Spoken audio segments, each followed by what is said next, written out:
আসসালামু আলাইকুম ভিউয়ার্স, আপনারা যে রাস্তাটি এখন দেখতে পাচ্ছেন এটি হচ্ছে আমাদের কুতুবপুর ইউনিয়নের দেলপাড়া রোডের রাস্তাটি। এটি এখন আমাদের জনজীবনের জন্য এক অভিশাপ হয়ে দাঁড়িয়েছে।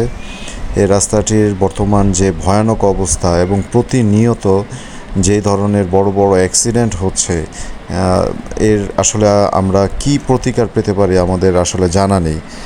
সংশ্লিষ্ট কর্তৃপক্ষের এই গাফলতির কারণে বৈদ্যুতিক লাইন করার জন্য মাটি কেটে রাস্তার অর্ধেক অংশ কেটে এই রাস্তাটি কাটা হয়েছিল। তারপর থেকে এই রাস্তার কোনো ধরনের কার্যক্রম এখন পর্যন্ত করা হয়নি, যেই কারণে রাস্তায় কাদা এবং খানাখন্দকে ভরে গিয়েছে এবং টোটালি রাস্তায় চলাফেরা করা যাচ্ছে না।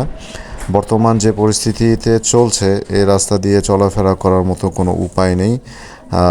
পানি এবং গর্ত, প্যাক, কাদা এবং নানা ধরনের বিচ্যুতি ঘটার কারণে এই রাস্তা দিয়ে এখন চলাফেরা করা একদমই অসম্ভব হয়ে দাঁড়িয়েছে। বর্তমান যে পরিস্থিতিতে হচ্ছে, একটু বৃষ্টির কারণে কাদা দিয়ে রাস্তায় যতটুকু চলাচল করা যাচ্ছে সেখানে কাদা দিয়ে ভরে যাওয়াতে স্লিপ খেয়ে নানা ধরনের বিপত্তি ঘটছে এবং অ্যাক্সিডেন্ট প্রতিনিয়ত এখানে হচ্ছে। এখান থেকে আসলে পরিত্রাণের উপায় কি আমাদের আসলে জানা নেই।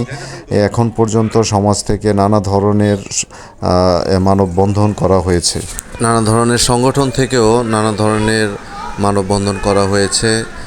ডিসি অফিস থেকে শুরু করে সংশ্লিষ্ট কর্তৃপক্ষ প্রতিটি জায়গায় যাওয়া হয়েছে কয়েকবার। তারপরেও এখান থেকে কোনো ধরনের আমরা কোনো সলিউশন পাইনি। আসলে আমরা কারদের কাছে এই পরিত্রাণের বিষয়ে যাব?